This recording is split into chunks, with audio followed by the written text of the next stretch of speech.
On the morning of May 18th, scientists were about to witness one of the worst volcanic disasters in modern history. For more than 2 months, a team of volcanologists had been monitoring Mount St. Helens. It's another reason why May 18 was a surprise, because basically all of this data we collected before, there wasn't anything that told that, May 18th was going to be the day. David Johnston, a young volcanologist with the U.S. Geological Survey, was on duty that day. He had spent the night on Coldwater Ridge to carry out measurements of the growing bulge. It's interesting that even on the morning of May 18th, the measurements that Dave made indicated that that bulge was still growing at about the same rate. The same morning, Dan Miller was on his way to Coldwater Ridge to check on the time-lapse camera they used for filming the north face. I was headed to the north on Interstate 5 out of Vancouver, Washington. And as I got a few miles north of town, there's a overlook point as you go down the highway where you can look off to the east and see Mount St. Helens. And I looked over there and it was a beautiful clear day, and there was Mount St. Helens with this giant mushroom cloud going up above it. At that point I knew something very serious was underway. From a safe distance, 35 miles away, Miller witnessed how the eruption unfolded.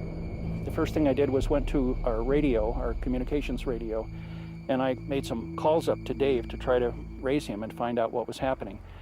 And not only did I not reach Dave, but even our repeater, which was on a mountain peak that was another few miles to the north of Coldwater 2, did not answer, indicating that it had been destroyed. And that was very scary. At that point I realized that something bad had probably happened to Dave. Thick, dark smoke was billowing out of the crater, obscuring the view. Within hours, daylight turned murky gray and reduced visibility up to 300 miles northeast. It wasn't until 24 hours later that the air was clear enough for scientists to inspect the devastation. The entire landscape was almost unrecognizable to those of us who had spent almost 2 months before the big explosion on May 18 working up there every day. Suddenly I realized that there was complete and utter silence. There were no insects, there were no small animals, and there were no colors. The only color was ash gray, for as far as I could see.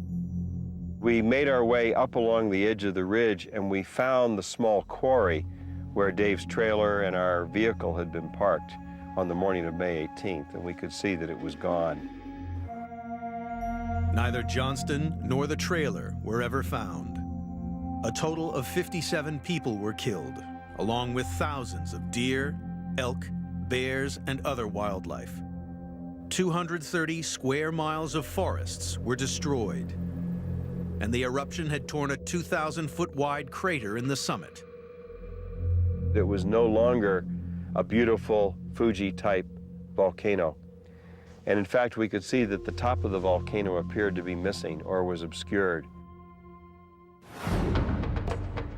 In the months to come, scientists faced the difficult task of finding out what exactly happened on that fateful day.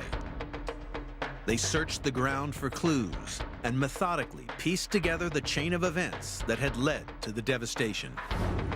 The first important clue was an earthquake measuring 5.2 that shook Mount St. Helens at 8:32 that morning. The second piece of evidence came from photographs taken by tourists who flew over the mountain around the same time.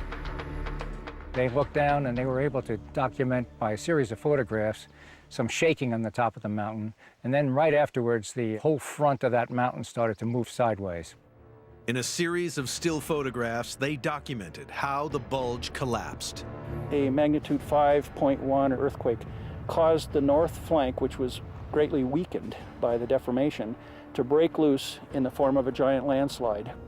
The volcano just couldn't take it anymore, and the north flank became unstable and slid away. Within seconds, 1,300 feet of the mountain slid down and destroyed everything in its path.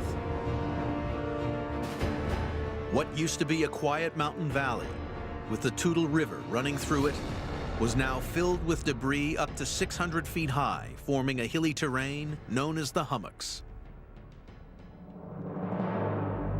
From the amount of debris from the landslide, Scientists calculated that 2/3 of a cubic mile of rock slid down the mountain, enough to bury Washington, D.C. under 50 feet of rubble. It was one of the biggest landslides ever recorded in history. It tore a gaping hole in the side of the mountain, almost 2 miles wide and over 2,000 feet deep. To scientists, it was a mystery why suddenly the entire northern flank of the volcano collapsed. After the landslide tore a gaping hole into the north flank of the mountain, it exposed the magma underneath. Without a cap of earth to keep it sealed, the magma suddenly expanded and surged outwards, pulling along rock from inside the mountain. You can envision it as sort of a colossal-sized ash hurricane. It was a cloud of rocks and ash and hot gases that was maybe several thousand feet thick, that was moving across the countryside at speeds of several hundred miles an hour. A very turbulent mixture with blocks as large as 3 or 4 feet in diameter flying through the air. It was incredibly destructive.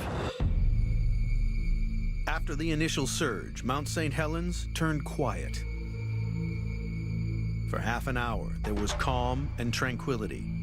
Then, the volcano began hurling its fury skywards. An enormous mushroom cloud formed high above the volcano, 3 times as tall as Mount Everest.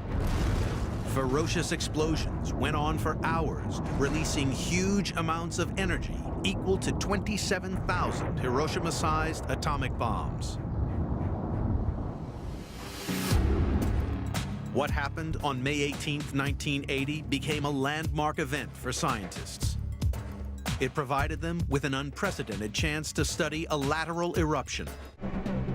One of the largest landslides in history triggered a powerful sideways directed blast. Ferocious explosions followed and formed an immense mushroom cloud.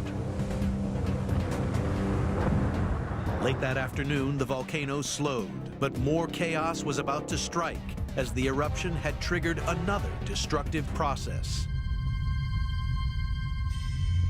Hot volcanic ash had melted the snowfields on top of Mount St. Helens.